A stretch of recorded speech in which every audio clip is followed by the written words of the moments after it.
everyone, hope everyone's doing well. Today I'm going to be talking about Jewish wedding terminology explained. Now, when I was preparing for my Jewish wedding checklist last week, I realised that I used a lot of words that if you aren't used to them, just sound a little bit like gibberish. So, you know, if you're Jewish yourself and you're watching this video, most of these you'll know, some of them you might not. If you're a supplier, I think you're going to find this useful too. So I hope you enjoy the video and gain some good insights. Before I go through the list, I'd like to ask you to please subscribe to my channel and hit the like button as well, so I can still keep producing these videos for you. So I'm going to have a big file of facts with me today, going through the list, and essentially I just thought this was useful because you can find these terminology online, but often it's good for them to be explained as well in terms of a Jewish wedding context. So I'm going to go in alphabetical order and start with an Offeroff. Now, an Offeroff is a celebration at the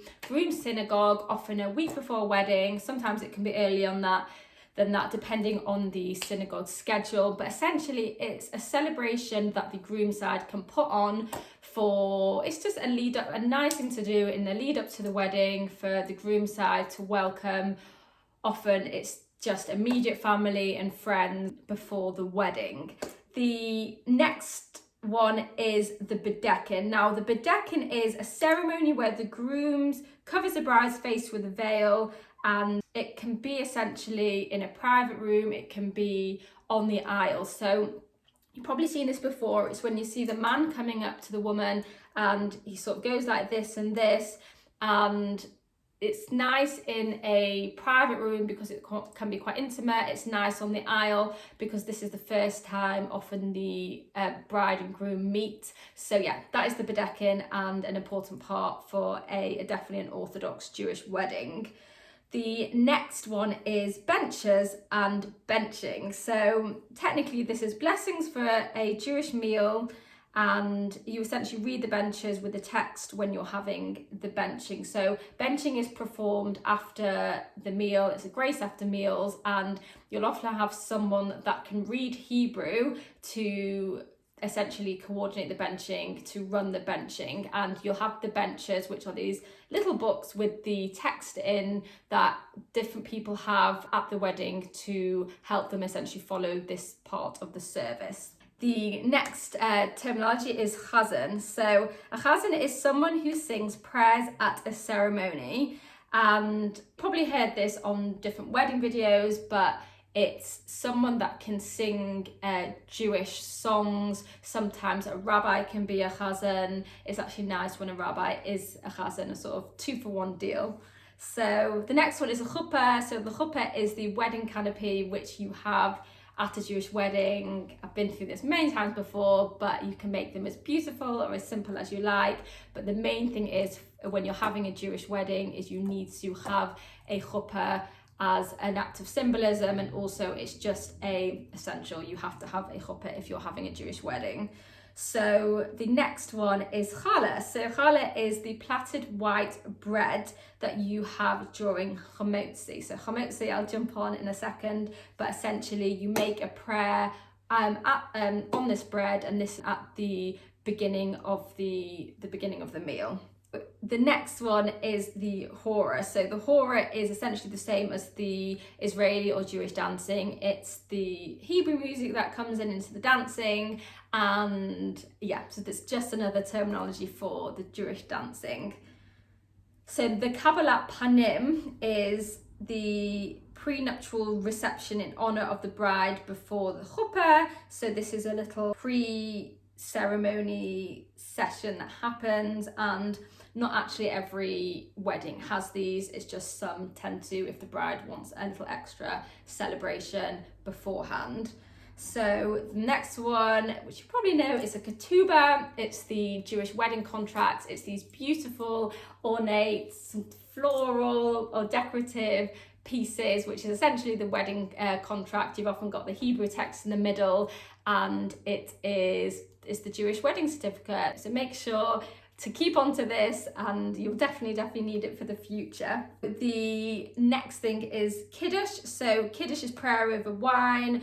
This will happen at the end of the meal. So essentially it's a prayer over wine, and often you'll have a kiddush cup as well, which you drink the wine out of. Next one is a kittle. So this is a white robe worn by Jewish Ashkenazi men. So essentially it looks like a thin dressing gown. It sort of covers you everywhere, and you'll see some guys like to wear it, some don't. It's not necessity, it's just a nice traditional thing to do. The next one is kosher. Now kosher is often, this is talked about in a Jewish wedding in terms of kosher food. Now this is essentially food that meets Jewish dietary restrictions, things like no shellfish, things like no pork, and essentially the food needs to be prepared with a shomer, which a shomer is someone that essentially looks after the food preparation. A kippah is essentially the skull cap, which you'll see a lot of Jewish men wearing, and in Reform tradition as well, the women wear it too, and essentially you wear this for the ceremony part of the day, and also for the benching, the grace after meals.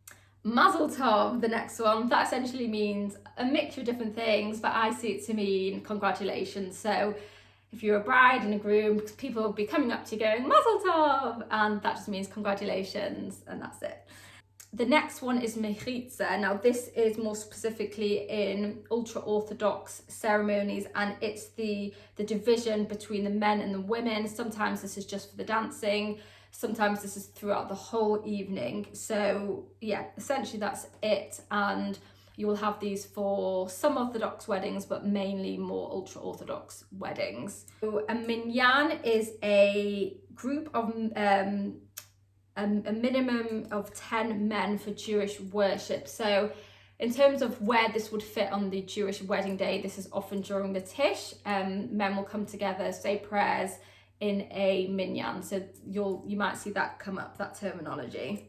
The next one is a mikveh. So this is what I spoke about last week. This is where the Orthodox Jewish brides go before a wedding, before the wedding day, and essentially it's a ritual cleanse. It's very spiritual, and often the rabbi's wife is there with you, wishing you well, and it's just a really nice spiritual experience. So even if you're not having an Orthodox Jewish wedding, if you're having Reform or a different type of Jewish wedding, it is a really nice thing to do, and it's sort of quite calming and gets you into a nice headspace before the wedding. The next thing is a shtick. So these are the props for Israeli dancing. Often you'll see arches and parachutes and umbrellas and everything, and this is if you want to incorporate the props into Israeli dancing, essentially. The next thing is shava brachot. This is it translates for 7 blessings, and essentially this is often done after the benching, so after the grace after meals, or it's sometimes done underneath the actually I think it might always be done under the Orthodox during the ceremony in an Orthodox wedding. Sometimes for more Reform style wedding, you'll have people saying the blessings in English as well, but for Orthodox it's always in Hebrew. The next word is a simcha. So a simcha is just a Jewish celebration. So a talit is a male prayer shawl. So essentially it's these white shawls which you see on men that are often tasseled. Some can have colour at the top, some can have plates here, and Jewish men wear this underneath the chuppah. So the next one is Tish. So this is essentially a celebration which happens before the Bedecking. So before the man and the woman meet, the man sits there with the rabbi, the ketubah's present, he often lifts up the ketubah, and essentially it's a really nice time for the men to get together, to drink some whiskey, to have a few nibbles, to calm a few nerves before the man meets the bride before the physical wedding. And the last one is a Jewhood. So a Jewhood is actually one which, even if you're Jewish, not everyone does know. This is this comes straight away after the Jewish ceremony, and it's essentially 6 months of seclusion. Now, in older times and more religious communities, this is where you're meant to consummate a marriage. So it's where you're meant to essentially have sex and you officially become man and wife in that regard. But for a lot of people, it's just a nice opportunity to have a few minutes alone before you're then meeting your guests again. That is the end of the Jewish terminology. Sorry, I did keep looking down because it's just a lot of words to remember, but I hope you found it useful. Feel free to message me if you have any questions or write anything, any comments below, and I would be happily answer them for you. I'd like to ask you to please subscribe to my channel for some more wedding related videos, and I look forward to seeing you on the next one. Mwah!